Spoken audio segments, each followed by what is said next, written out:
Hello, मी माया. मी एक सायकोथेरपिस्ट आहे. अंतरंगच्या चॅनलचे आधीचे काही व्हिडिओज ज्यांनी पाहिले असतील, त्यांना हे माहिती आहे, की हे असे इन्फॉर्मेशन व्हिडिओज जेव्हा आम्ही करतो, तेव्हा एखादी कुठलीतरी मेंटल हेल्थ कंडिशन घेऊन, तिच्याबद्दल थोडंसं एक्सप्लेनेशन देऊन, मग त्याची ट्रीटमेंट मॅनेजमेंट, मग त्याच्यात थेरपी, त्याचा रोल काय, कसा, हे सगळं आम्ही बोलतो. पण मग आज असा विचार केला, की मेडिकल डायग्नोसिस सपोज काही नाहीच आहे. सो दिसायला सगळं छान व्यवस्थित नॉर्मल आहे. घरी सगळं ठीक चाललंय, मित्रमैत्रिणी बरे आहेत, कॉलेज किंवा ऑफिस जे काही आहे, everything is going well, so to speak. पण तरी काहीतरी कुठेतरी चुकतंय, असं एक कुठेतरी ते फिलिंग आहे, की एक इमोशनली ड्रेन्ड आउट वाटतंय, स्ट्रेस्ड वाटतंय, we can call it anything we want. पण एक कुठेतरी तो सॅच्युरेशन पॉईंट किंवा एक थ्रेशोल्ड रीच झालाय, असं एक फिलिंग येणं. आणि मग अशा लोकांनीही खरं जेव्हा त्यांना सांगितलं जातं मग की why don't you go for therapy, तर एक इन्स्टंटली एक डिफेन्सिव्ह रिॲक्शन येते कदाचित, की मी का जाऊ थेरपीला, मी काय वेडी आहे का, मला काय झालंय. तर ते होतं अशासाठी बहुतेक कारण अजूनही तो थेरपीला जाणं हा विषय कदाचित खूप टॅबू आहे आपल्यात. पण मला असं वाटतं की जसं आता आपण सपोज ताप आला तर क्रोसिन घेतो, मग तो ताप तरी गेला नाही तरी मग जातो डॉक्टरकडे. तर खरं ते तितकंच सिम्पल किंवा साधं सरळ क्लिअर मला वाटतं, की काहीतरी इश्यू आला तर आपण तो सॉल्व्ह करण्याचा प्रयत्न करतो, पण तो तरी नाही झाला, आपल्याला तरी त्याच्यावरती काही उपाय नाही सापडला, तर मग आपण थेरपीला जावं. इतकं ते साधं मला वाटतं. पण मग म्हणून I thought let's address that. आणि मग असे लोक अगदीच मेनस्ट्रीम कुणीही ज्यांना थेरपीला जायचं आहे पण काही प्रश्न आहेत डोक्यात, तर त्या प्रश्नांची उत्तरं देण्याचा आज मी प्रयत्न करणार आहे.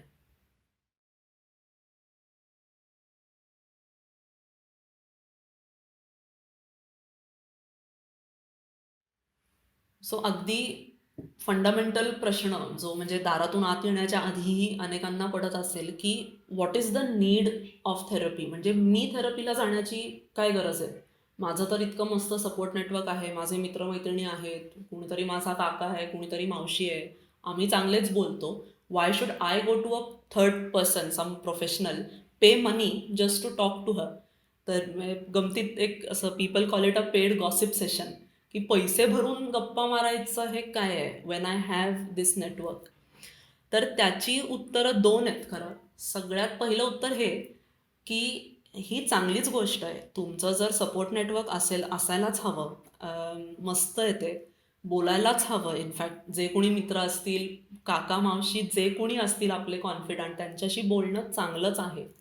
पण कधीतरी एक असा पॉइंट चुकून येऊ शकतो, की जरी आपण खूप बोलतोय, आपण शेअर करतोय, पण एका पॉइंटला येणं की नाही सोल्युशन सापडत आहे, किंवा मला जी मनातली अस्वस्थता आहे ती तशीच आहे, ती रिझॉल्व्ह होतच नाही आहे. असा जर एक पॉइंट आला, तर मग त्या इंडिव्हिज्युअलनी हे जज करण्याची गरज आहे, की नाही आता I need an external professional intervention. जसं मी त्या क्रोसिनचं म्हणाले, की एक पॉइंट येऊ शकतो, की त्या क्रोसिननी नाही होते किंवा नुसतं रेस्ट घेऊन नाही होते. I need to visit a doctor. तर हे ॲक्च्युली तसंच आहे. दुसरं अजून महत्त्वाचं ह्याच्यात उत्तर हे आहे, की आपण हे जे आपलं सपोर्ट नेटवर्क म्हणतोय, मित्रमैत्रिणी, घरातलं कुणीतरी, तर they come with their own baggage. आणि ते तुम्हाला ओळखतात. आणि बऱ्याचदा ज्या गोष्टींमध्ये इश्यू आहे त्या गोष्टी पण त्यांनी सगळ्या पाहिलेल्या आहेत. ह्याच्यातून रिस्क कधी कधी असते, की they have a subjective opinion, किंवा कुठेतरी एक जजमेंटल बायस असू शकते, की तुझं सगळं बरोबरच आहे, बाकीच्यांचंच चुकतंय, किंवा तुझं सगळंच कसं चुकतंय आणि बाकीच्यांचं सगळं बरोबरच आहे. असं कुठेतरी ते एक ट्रिकी डायनॅमिक होण्याची पॉसिबिलिटी असते. व्हेरॅज जेव्हा एखादा इंडिव्हिज्युअल थेरपिस्टकडे जातो, तेव्हा एखादी trained therapist, she is suppose to have the skill to look at things objectively. आणि एक होलिस्टिक असं एक फुल पिक्चर त्या थेरपिस्टनी बघायचं असतं, की she is not there to take sides, किंवा तुमचं कसं चुकतंय किंवा तुमचं कसं बरोबर आहे हे करायला ती तिथे बसलेलीच नाही आहे. इनफॅक्ट तुमच्या आयुष्यात जे काही इश्यूज आहेत त्यांच्याशी डील करण्याचे तुम्ही काय कोपिंग मेकॅनिझम्स डेव्हलप करू शकता, हे त्या थेरपिस्टनी सांगायचं आहे. त्यामुळे इथे definitely then a professional approach will be more helpful and an added advantage to the already existing support network.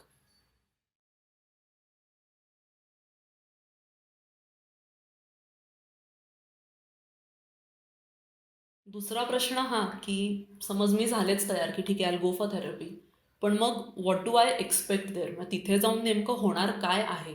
कारण एकतर ह्या विषयाची चर्चाच खूप एकतर कमी झालेली आणि मग जे झालं ते असे खूप क्लिशेड इमेजेस असतात अशा की एक त्या थेरपिस्टच्या ऑफिसमध्ये असा एक तो मोठा सोफा असतो, कम्फर्टेबल काउच, मग त्याच्यात असं कोपऱ्यात एक टिश्यूचा बॉक्स, मग असं मी खूप रडणार, इमोशनली ड्रेन होणार, मग डोळे पुसत घरी जाणार, विच इज पॉसिबल. पण नेहमी असंच हेच एवढंच दिस इज थेरपी हे असं नक्की नाही आहे.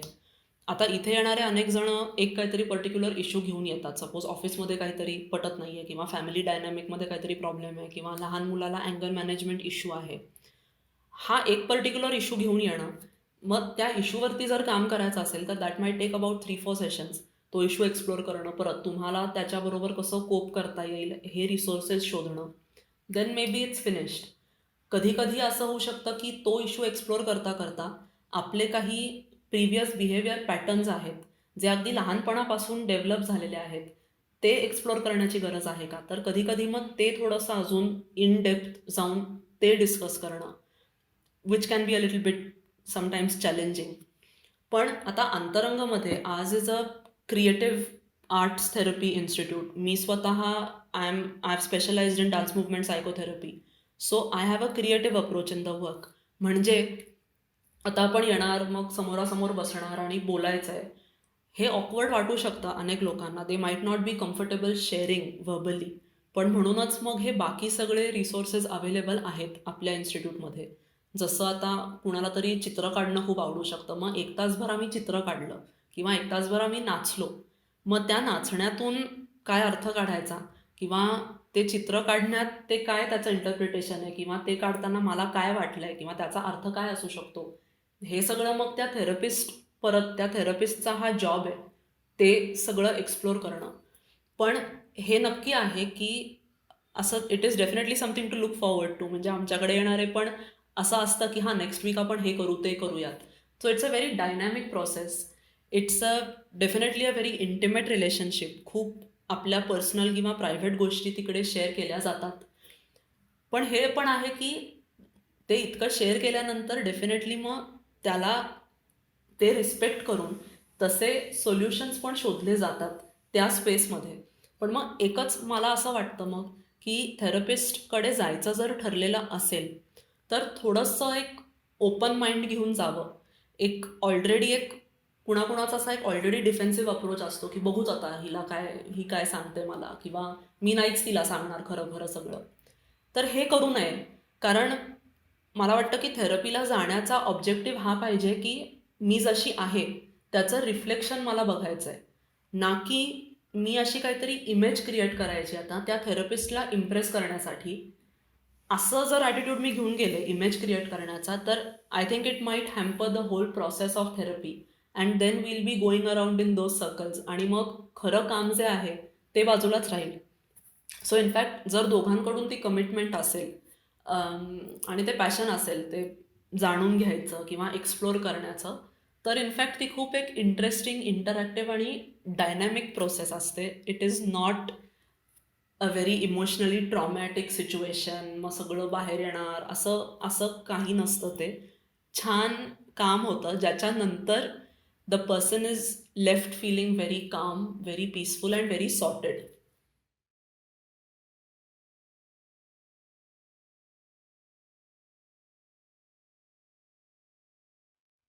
हा जो पुढचा मुद्दा आहे हा मला महत्त्वाचा वाटतो थोडंसं बोलावं ह्याच्यावर. कारण सपोज आपल्यापैकी कोणी ठरवलं की जायचं थेरपीला, तर ही सगळीच कॉन्सेप्ट आपल्यासाठी इतकी नवीन आहे की ह्याचा थोडासा अंदाज असावा. That I should be able to जज की ही जी काही माझी थेरपी चालली आहे, is it going in the right direction or is there something wrong with it.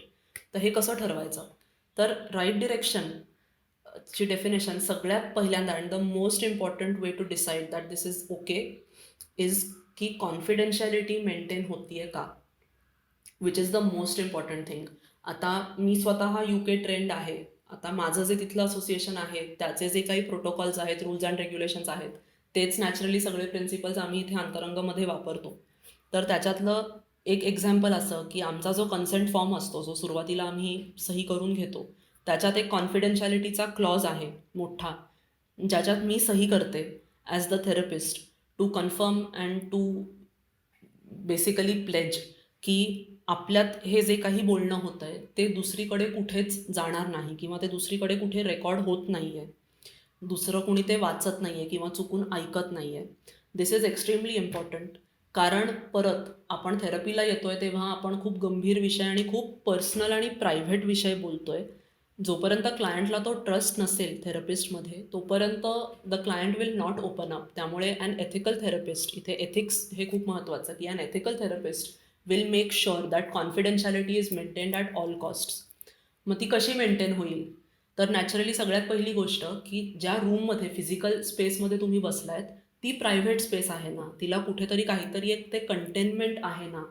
नाहीतर मग कॅफेतच बसलो असतो किंवा पार्कमध्येच बसलो असतो, येणारे जाणारे लोक ऐकतायत, कुठेतरी फोन वाजतोय कुणाचा तरी. तर असं नाही आहे. It's a private separate space. त्या स्पेसमध्ये फक्त क्लायंट आणि थेरपिस्ट आहेत, दुसरं कोणी तिथून येत जात नाही आहे.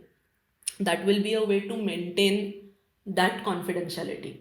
मग आता हे फक्त ॲडल्ट्सबरोबरच का? तर नाही. आम्ही जेव्हा लहान मुलांबरोबर पण काम करतो, तर कितीही ते लहान मूल असलं तरी त्या मुलालाही हा ट्रस्ट आमच्याकडून जातो की हे आपण जे काही बोलतोय ते तुझ्या, if you do not give consent, हे कुणालाच कळणार नाही आहे. हे आईबाबाला किंवा अजून कुणाला की ही असं बोलली तसं बोलली, हे नाही. हे फक्त आपल्यातच राहणार आहे. हा ट्रस्ट त्या मुलाला देणं खूप गरजेचं आहे. ही कॉन्फिडेन्शियलिटी झाली, पण त्याचबरोबर ट्रान्सपरन्सी पण पाहिजे की आपलं हे जे काही सगळं बोलणं आहे ते कॉन्फिडेन्शियल आहे, पण आई-वडिलांना माहिती आहे किंवा रिलेटिव्सला माहिती आहे की हे सगळं काय चाललंय. तर ते कसं करायचं? तर आमच्याकडे अंतरंगमध्ये पद्धत आहे की सपोज लहान मुलं असतील किंवा इवन मोठे असतील, तर समटाईम्स द केअरर्स, पेरेंट्स जे काय, we have a WhatsApp group. मग त्याच्यात त्या मुलाला पण ॲक्सेस असतो की सगळं त्या ग्रुपवरती शेअर झालेलं आहे. जे काही फीडबॅक द्यायचा आहे किंवा हँडओव्हर द्यायचा आहे, नॉट द सेशन कॉन्टेंट, पण ह्या बाकी गोष्टी. मग ते मूल is also a part of it. त्यांनी होतं असं की मग ती सगळी प्रोसेस एकदम डेमोक्रॅटिक होऊन जाते आणि every one is on a equal platform. मग ते असं नाही होत की काहीतरी सिक्रेटिव्ह कुठेतरी चालू आहे किंवा आम्हाला काही कळतच नाही आहे, असं ते होत नाही. कॉन्फिडेन्शियलिटी पण मेंटेन राहते आणि त्याचबरोबर ट्रान्सपरन्सी पण आहे कामाबद्दलची. तर ह्या काही गोष्टी बघण्याची खूप गरज आहे. ह्याच्यात मग एक अजून पॉइंट आहे जो आपण स्वतःच्या डोक्यात ठेवून ते जज करू शकतो की आता आमच्याकडे एक टर्म आहे, आम्ही वापरतो अंतरंगमध्ये, चेक इन चेकआउट. तर आता सपोज आपलं सेशन संपलं, आजचं 1 तासभर आपण काम केलं, तर we end that session with a checkout. चेकआउटचा अर्थ हा आहे की आज आपण तासभरात काय चर्चा केली, त्याच्यातून तुम्हाला काय इन्साईट मिळाली आहे किंवा काय आपण काय टिप्स शोधून काढल्यात किंवा how can we make sort of that issue easier or how can we resolve it. त्याच्यासाठी आपण काहीतरी जे काही शोधलं आहे एकत्र मिळून, तर you leave with that checkout. मग तुम्हाला पुढचा आठवडा किंवा किती ते दिवस मिळतात to try to implement that. You can get a sense मग ते वर्कआउट होतं आहे नाही होतं आहे. आणि मग पुढच्या आठवड्यात जेव्हा तुम्ही परत येता तेव्हा we begin the session with a check in की ते जे काही 4-5 गोष्टी होत्या त्या वर्कआउट झाल्या का नाही झाल्या हे त्या थेरपिस्टला कळण्यासाठी ते चेक इन करणं गरजेचं आहे. आता ते खूप छोट्या छोट्या एक्झाम्पल्स असू शकतात. आता की ऑफिसमध्ये सपोज कुणाशी तरी पटत नाही आहे किंवा ऑफिसमध्ये खूप हॉस्टाईल एन्व्हायरमेंट आहे ज्याच्यासाठी तुम्ही थेरपीला आलात ते रिझॉल्व्ह करण्यासाठी. तर नुसतंच तुम्ही ते कसे वाईट आहेत कसे वाईट आहेत नाही करणार. थेरपीच्या कोर्समध्ये तुम्ही काहीतरी त्याच्यात कोपिंग मेकॅनिझम्स शोधणार. मग ते काही असू शकतात की मग ऑफिस आणि घर सेपरेट ठेवणं, की म्हणजे ऑफिस संपल्यावर घरी आल्या आल्या आल्या आधी आंघोळ करणं किंवा ते ऑफिसची बॅग, कपडे, बूट दारातच ठेवणं, मग ते ट्रान्झिशन करणं. इतक्या छोट्या प्रॅक्टिकल टिप्स असतील, पण you get that time to try to implement them. मग थेरपिस्टला अंदाज येतो की ते वर्कआउट होत आहे का नाही, त्यानुसार आपण पुढचं सगळं ठरवणार. त्यामुळे again an ethical therapist will be constantly checking in with you, what is working, what is not working. त्यामुळे ते असं सतत एक डायनॅमिक ती प्रोसेस राहील ना की तुम्ही गेलात, तेच तेच तेच तेच बोललात आणि परत घरी आलात. That is a sine that something is not okay.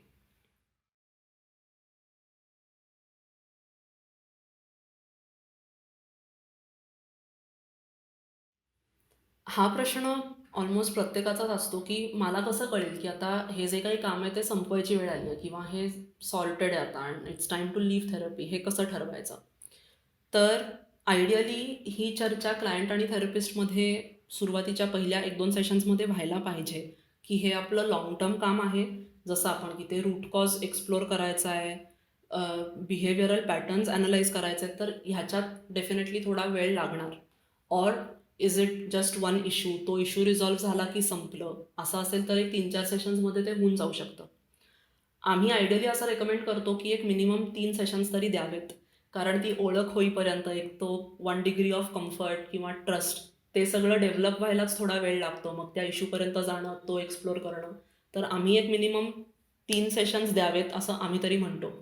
मग त्याच्यानंतर जर ते थांबवायचं असेल, तर मग तेही असं काही अब्रप्टली ओव्हर द फोन की हां, ठीक आहे, आता काही नाही, संपलं, चला आता मी येत नाही. तसं होत नाही. There is an ending ritual. ते प्रॉपर एक क्लोजर मिळतं त्या गोष्टीला. What are the emotions around the ending, how does it feel now to stop with this relationship, हे सगळं बोलून मग ते ऑफिशियली तो एंडिंग एक दिलं जातं त्याला.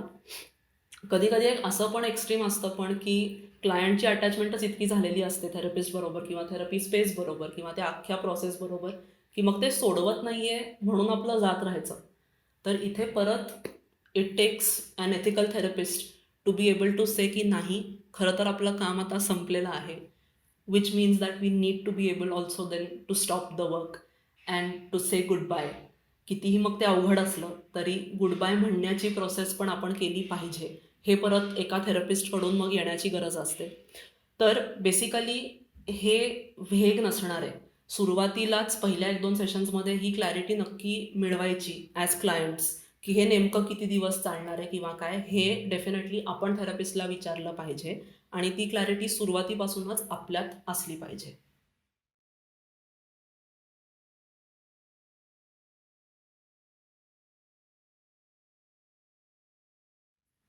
आजसाठीचा शेवटचा प्रश्न, की थेरपिस्टचा माझ्या आयुष्यात नेमका रोल काय आहे? आणि आय इमॅजिन की हा प्रश्न येतो आणि हे थोडंसं ट्रिकी असू शकतं, कारण मुळात ते क्लायंट आणि थेरपिस्टमधलं रिलेशनशिप इतकं इंटिमेट आहे आणि इतक्या पर्सनल आणि प्रायव्हेट गोष्टी त्या स्पेसमध्ये बोलल्या जातात, की कधीतरी मग अननोईंगली कदाचित आपल्या मनात हे सुरू होतं, की ही रिलेशनशिप पर्सनल आहे की काय?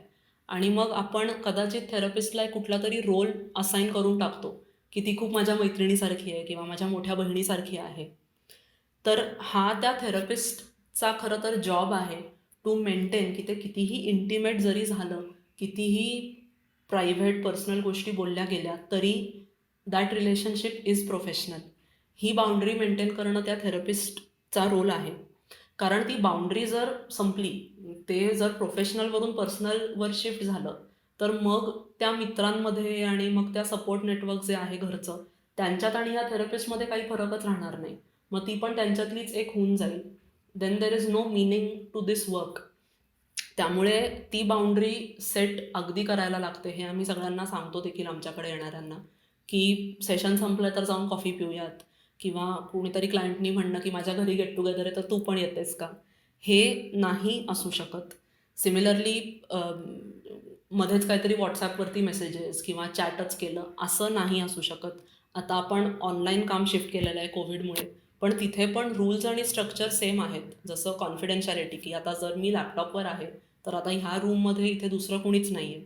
कॉन्फिडेन्शियालिटी मेंटेन्ड आहेच आहे. तिथे क्लायंटला पण त्यांची प्रायव्हसी मिळालेली आहे. ह्या सगळ्या कॉन्स्ट्रक्ट्समध्येच ते रिलेशनशिप असणार आहे.